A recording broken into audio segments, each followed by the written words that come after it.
पुराणों के मत के अनुसार सृष्टि के कर्ता और पालनकर्ता श्री हरि विष्णु हैं, लेकिन ये कुछ महीने जब सो जाते हैं तो सृष्टि का संचालन श्री शिव जी की रुद्र दृष्टि करती है। और यह भी माना जाता है कि श्रावण महीने या सोमवार के जो व्रत रखते हैं तो उन लोगों पर शिव जी की एक विशेष कृपा होती है।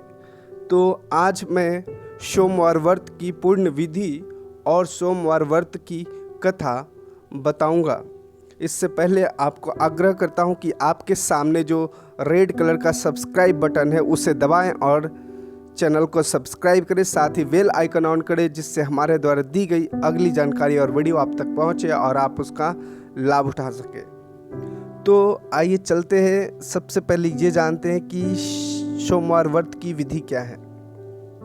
श्रावण सोमवार का व्रत हो या फिर सोमवार का व्रत हो या फिर प्रदोष व्रत हो, शिव जी की 3 तरह की व्रत होती है और तीनों का जो विधि है वो एक ही है।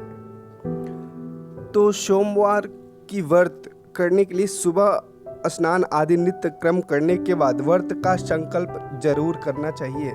इसके बाद गंगाजल या दूध से शिवलिंग की स्नान करवाना चाहिए। बेलपत्र, सुपारी, पुष्प, धतूरा, भांग आदि शिव जी को अर्पण करना चाहिए। इसके साथ ही भगवान शंकर की विधि पूर्वक पूजा करने के बाद माता गौरी की भी उपासना करनी चाहिए। ऐसा माना जाता है कि सोमवार व्रत करने से पूरे वर्ष के सभी दिन का फल मिल जाता है। व्रती जो होते हैं वो तीसरे पहर खत्म होने के बाद भोजन कर सकते हैं, यानी कि सूर्यास्त के बाद वो भोजन कर सकते हैं, लेकिन नमक नहीं खाना चाहिए, सिर्फ फल इत्यादि खाने चाहिए। अब श्रावण सोमवार या सोमवार व्रत के कुछ नियम हैं जो ध्यान में रखने होते हैं। सोमवार के जो व्रत रखते हैं वो किसी भी अनैतिक कार्य करने से बचना चाहिए। विचार में ब्रह्मचर्य का पालन करना चाहिए। साथ में बैंगन की सब्जी खाने से बचना चाहिए, क्योंकि शास्त्रों में बैंगन को अशुद्ध माना गया है। मांस मदिरे से दूर रहना चाहिए। किसी प्रकार का जीव हत्या का पाप अपने ऊपर नहीं लेना चाहिए। साथ ही हरियाली जो है शिव जी को अत्यंत पसंद है, इसलिए पेड़ पौधों को काटने से उस दिन बचना चाहिए। व्रत करने से फ़ायदा क्या होता है? सबसे पहले तो आपका चंद्र ग्रह मजबूत हो जाता है, जो आपके फेफड़े, दमा या मानसिक रोगों से मुक्ति मिल जाती है। अविवाहित लड़कियों को 16 सोमवार करने से मनचाहा वर मिलता है। साथ ही व्यवसाय, नौकरी से संबंधित समस्या दूर होता है।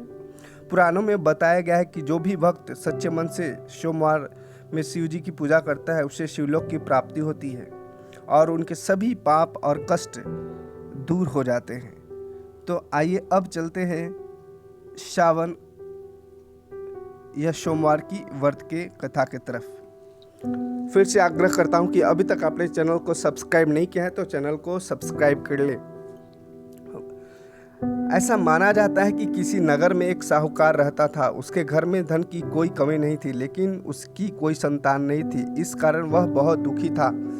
पुत्र प्राप्ति के लिए वह प्रत्येक सोमवार व्रत रखता था और पूरी श्रद्धा के साथ शिव मंदिर जाकर भगवान शिव और पार्वती की पूजा करता था। उसकी भक्ति देखकर एक दिन पार्वती प्रसन्न हो गई और भगवान शिव से उस साहूकार की मनोकामना पूर्ण करने का आग्रह किया। पार्वती जी की इच्छा सुनकर भगवान शिव ने कहा कि हे पार्वती, इस संसार में हर प्राणी को उसके कर्मों का फल मिलता है और जिसके भाग्य में जो हो उसे भोगना ही पड़ता है। लेकिन पार्वती जी ने साहूकार की भक्ति का मान रखने के लिए उसकी मनोकामना पूर्ण करने की इच्छा जताई।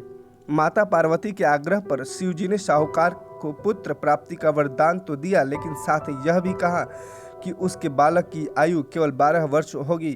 माता पार्वती और भगवान शिव की बातचीत को साहूकार सुन रहा था। उसे ना तो इस बात की खुशी थी और ना ही दुख। वह पहले की भांति शिव जी की पूजा करता रहा। कुछ समय बाद साहूकार के घर एक पुत्र का जन्म हुआ। जब वह बालक 11 वर्ष का हुआ तो उसे पढ़ने के लिए काशी भेज दिया गया। साहूकार ने पुत्र को मामा को बुलाकर उसे बहुत सारा धन दिया और कहा कि तुम इस बालक को काशी विद्या प्राप्ति के लिए ले जाओ और मार्ग में यज्ञ करना। जहाँ भी यज्ञ कराओ वह ब्राह्मणों को भोजन कराते हुए दक्षिणा देती हुए जाना।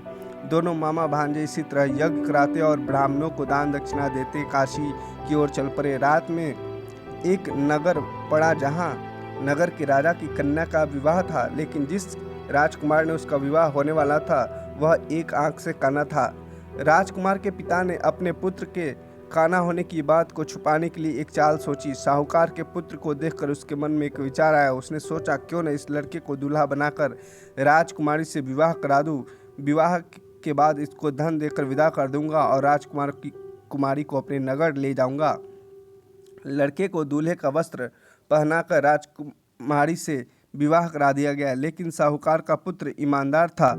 उसे यह बात न्याय संगत नहीं लगी। उसने अवसर पाकर राजकुमार की चुन्नी के पल्ले पर लिखा कि तुम्हारा विवाह तो मेरे साथ हुआ है, लेकिन जिस राजकुमार के संग तुम्हें भेजा जाएगा वह एक आंख से काना है।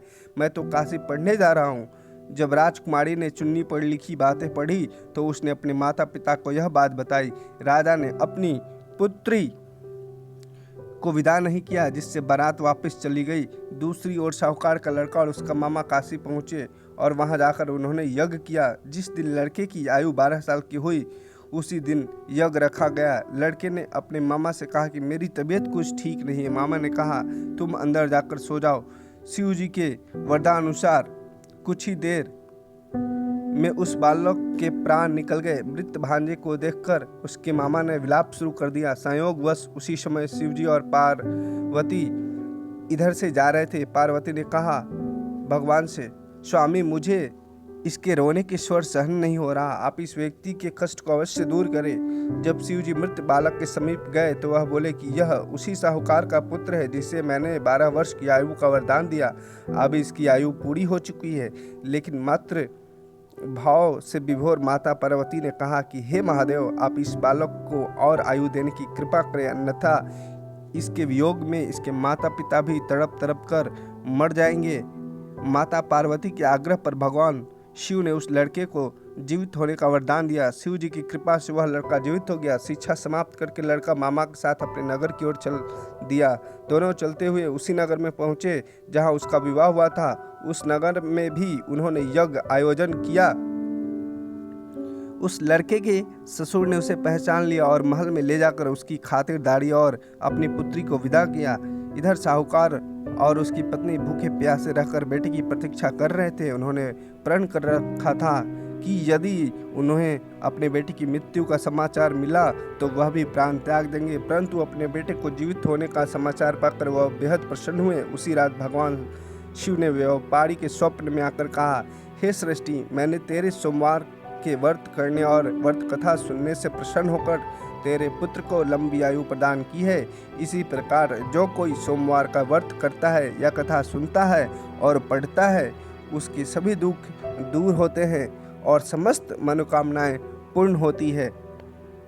तो ये था सोमवार व्रत की कथा और विधि। उम्मीद है आपको यह वीडियो बहुत पसंद आएगी। तो फिर से आग्रह करता हूँ कि वीडियो को लाइक करें, शेयर करें और चैनल को अभी तक आपने सब्सक्राइब नहीं किया है तो चैनल को सब्सक्राइब करें और साथ ही बेल आइकन ऑन करें ताकि हमारा